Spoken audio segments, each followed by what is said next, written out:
અમદાવાદમાં અસામાજિક તત્વોના વધતા ત્રાસ અને આતંકને નાથવા માટે પોલીસ કમિશનર હવે મેદાને આવ્યા છે અને તેમણે દરેક પોલીસ ઇન્સ્પેક્ટરોને સૂચના આપી છે કે કોઈ પણ ભોગે કાયદો વ્યવસ્થાના સાથે સમાધાન નહીં થાય અને તેમના થાણા વિસ્તારમાં જો નશાકારક પદાર્થો ખાસ કરીને એમડી જેવા પદાર્થોનું વેચાણ થતું હશે તો તેના દરોડા સ્થાનિક પોલીસે પાડવાની પહેલી જવાબદારી રહેશે। વિગતવાર વાત કરવી છે જીએસ મલિકે શું કહ્યું છે તેની।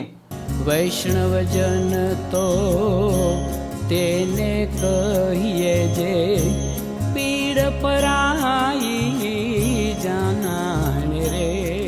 નમસ્કાર, આપ જોઈ રહ્યા છો નવજીવન ન્યૂઝ અને હું છું આપની સાથે તોફિક ગાંચી।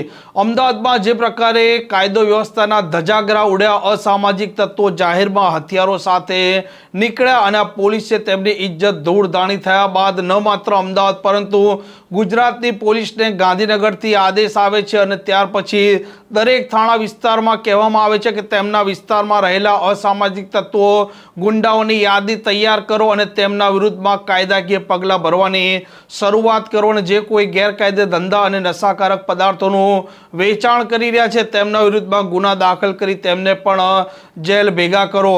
અમદાવાદના પોલીસ કમિશનર જીએસ મલિકે પણ હવે દરેક પોલીસ ઇન્સ્પેક્ટરોને આદેશ આપતા કહ્યું છે કે તેમના વિસ્તારમાં જે અસામાજિક તત્વોનો આતંક હોય તો તે આતંક ડામી દો, કોઈ પણ હિસાબે કાયદો વ્યવસ્થાના સાથે સમાધાન નહીં થાય તેમજ અન્ય એજન્સી આ થાણા વિસ્તારમાં ખાસ કરીને નશાકારક પદાર્થોમાં એમડીના જે દરોડા પાડે છે પરંતુ સ્થાનિક પોલીસ હવે એમડી અને નશાકારક પદાર્થોના દરોડા વધારવા પડશે અને સ્થાનિક પોલીસની આ પ્રાથમિક જવાબદારી પણ રહેશે।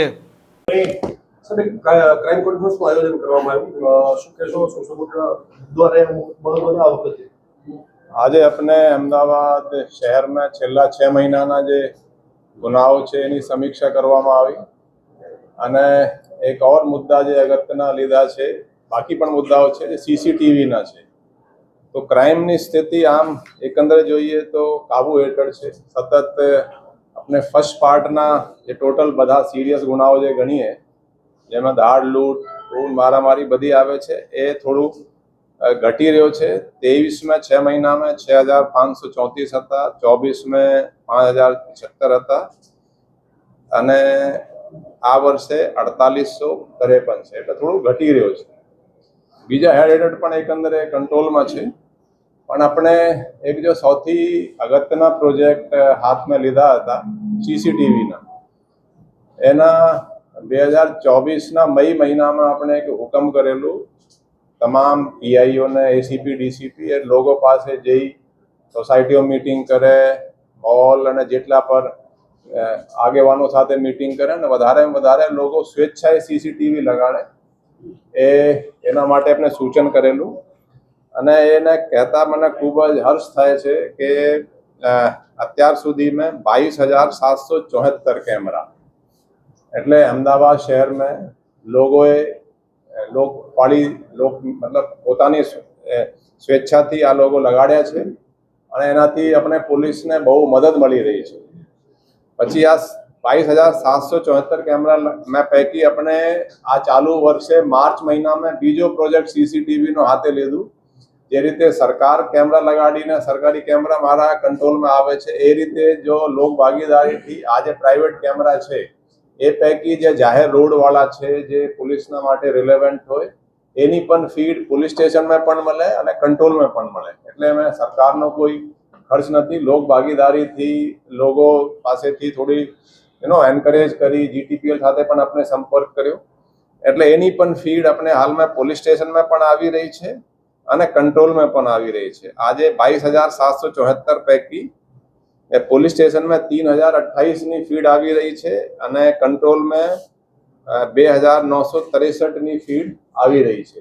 એટલે માની લઈએ કે જેટલા સરકારના કેમેરાઓ છે લગભગ એટલા જ આપણે પ્રાઇવેટ કેમેરાઓની પણ ફીડ આપણે કંટ્રોલમાં લઈ રહ્યા છીએ।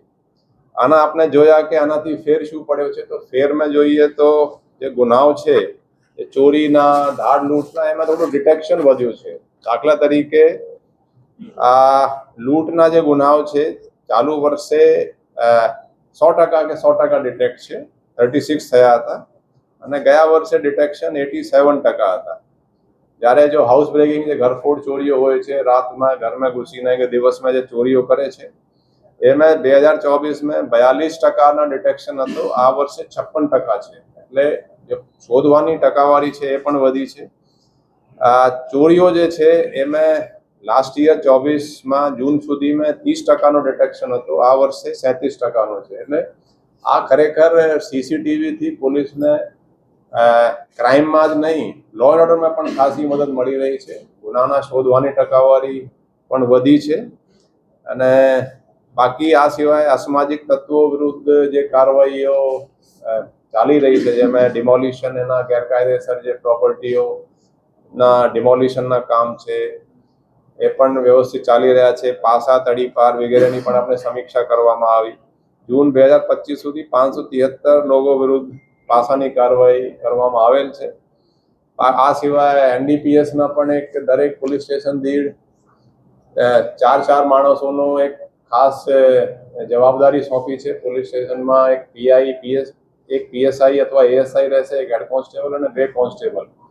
એ બાતમી એ વિસ્તારમાં જ્યાં જ્યાં નાર્કોટિક્સની કે બધી ચાલે છે તો પીઆઈને જાણ કરશે, કેમ કે આ કેસો કરવાની જવાબદારી એસઓજી યા ક્રાઇમની નથી, લોકલ પોલીસ સ્ટેશનની પણ છે. એટલે વધારેમાં વધારે કેસો શોધે, કાર્યવાહી કરવામાં આવે એ રીતેની આપણે સૂચના આપવામાં આવી છે. એકંદરે કહી શકાય કે જેટલા પણ પડકારો પોલીસને મળ્યા છે, દાખલા તરીકે આ એર ક્રેશની ઇન્સિડન્સ હતી, એને પણ વ્યવસ્થિત રીતે પોલીસે ટેકલ કર્યા. આ રથયાત્રા પણ બહુ શાંતિથી પસાર થઈ. અને બીજા પણ જે ઇન્સિડન્સો છે, એકંદરે પોલીસ ઇફેક્ટિવનેસ પોલીસની ખાસી વધી છે અને કાયદો અને વ્યવસ્થા. વૈષ્ણવજન તો તેને કહીએ જે પીડ પરા